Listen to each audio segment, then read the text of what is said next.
Olá pessoal, último dia de feira da DrinkTech. Eu consegui um espaço aqui na agenda do Paulo Vilas, né?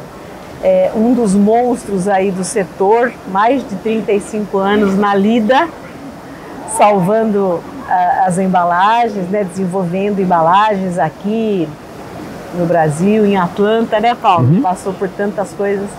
O Paulo, né, acho que todo mundo conhece, mas ele foi inclusive coautor do nosso livro de embalagens plásticas, né, da edição de 2019, contribuiu bastante, falando da maior experiência dele, que é sopro, né, Paulo? Perfeito, exatamente. E, além disso, o Paulo também é professor lá da Universidade. Há 21 anos no Instituto de Macromoléculas na COP UFRJ. Então, o que mostra, assim, toda essa bagagem que o Paulo tem, né?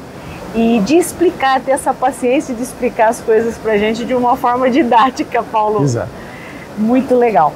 Paulo, conta pra gente, assim, os principais pontos que você viu nessa DrinkTech. Já tem 5 anos, né, que nós não temos.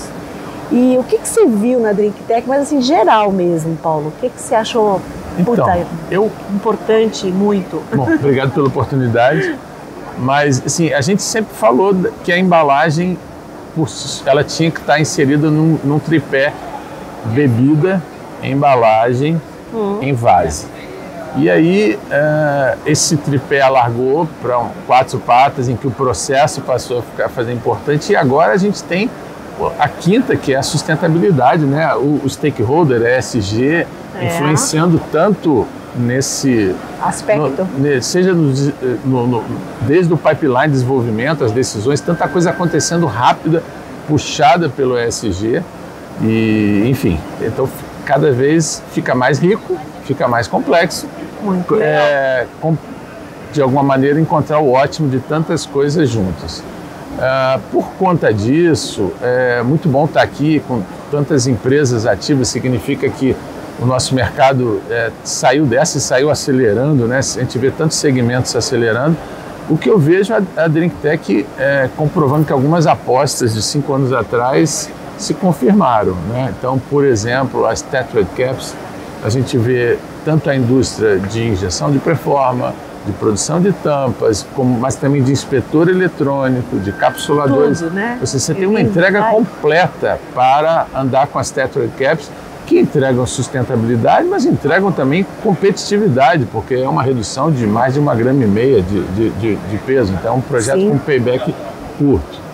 A gente vê a questão de embalagens sustentáveis, de um modo geral, com cartão, indo... Você está falando dos... não, mas aí que interessante, porque você vê ele sendo usado na parte de embalagem secundária para unitizar. Certo. E aí tem várias aplicações em latas, em PET, mas eu também vi algumas que eu não tinha pensado antes, como o Dual Pack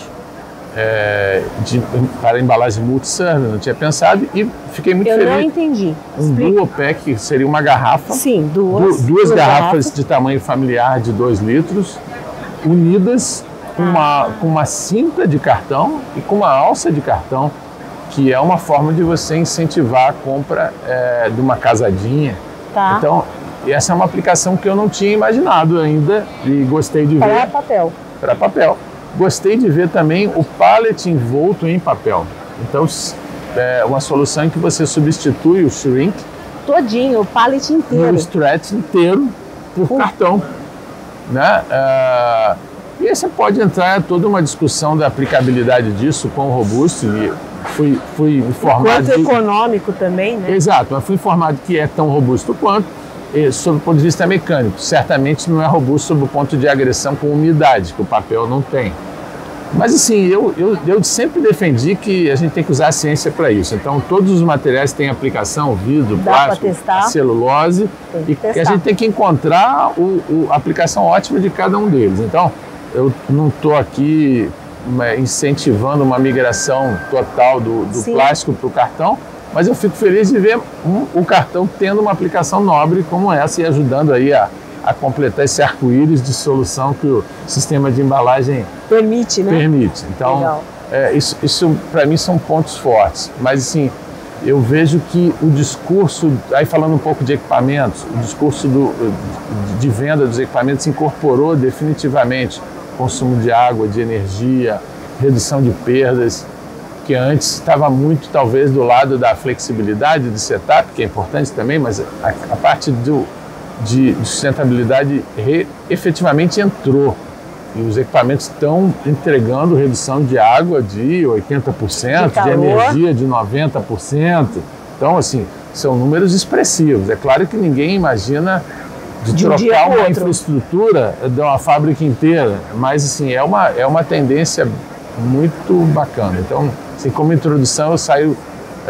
ainda temos um dia de feira, mas vejo a feira como dando soluções muito boas. E para quem tiver que comprar uma fábrica hoje, sai daqui com a solução pronta, não é um embrião ainda. É isso aí. Eu vi também muitas coisas interessantes em rotulagem. Sim. Né?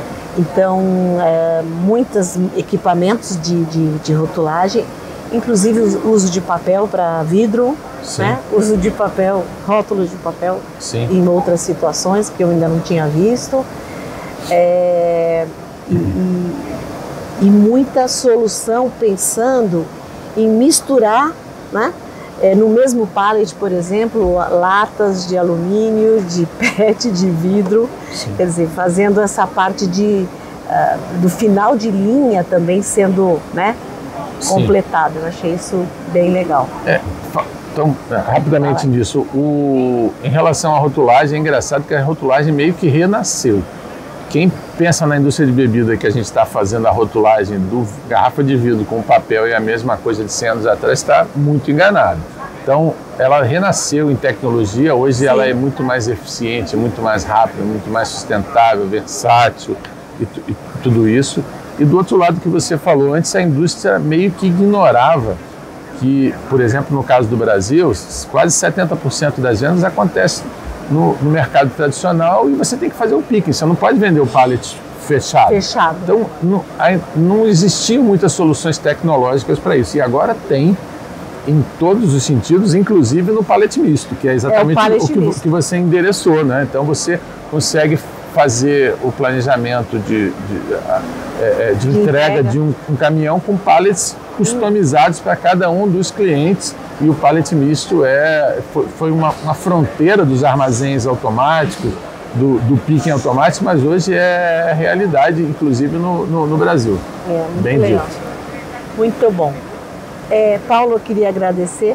Ô, Paulo, você viu coisas assim específicas para decoração, por exemplo, de lata, para ela ficar, ou decoração de garrafa de vidro ou de PET? Eu vi uma aqui que já tinha decor type, né? Agora com velocidades maiores. Sim.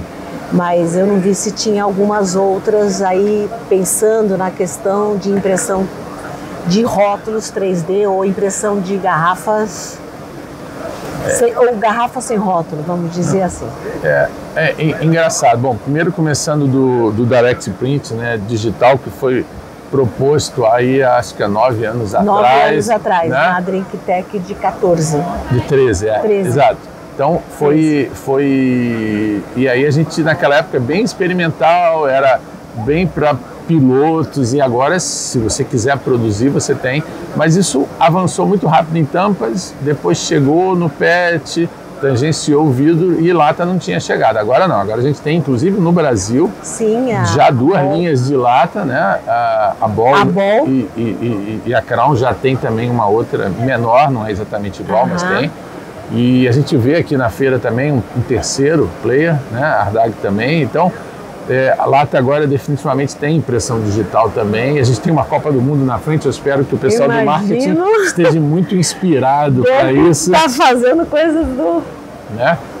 Então, assim, definitivamente latas entrou nesse capability aí da impressão digital, é a gente saber tirar proveito disso.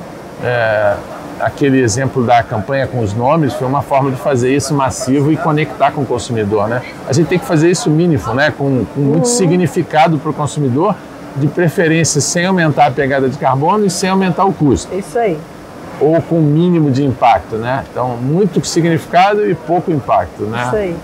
Paulo, queria agradecer o seu tempo, deixar você ir para a feira, completar a semana. E a gente fala até mais, pessoal. Obrigada. Obrigada, tá bom? Paulo. Um prazer, Camila. Obrigado.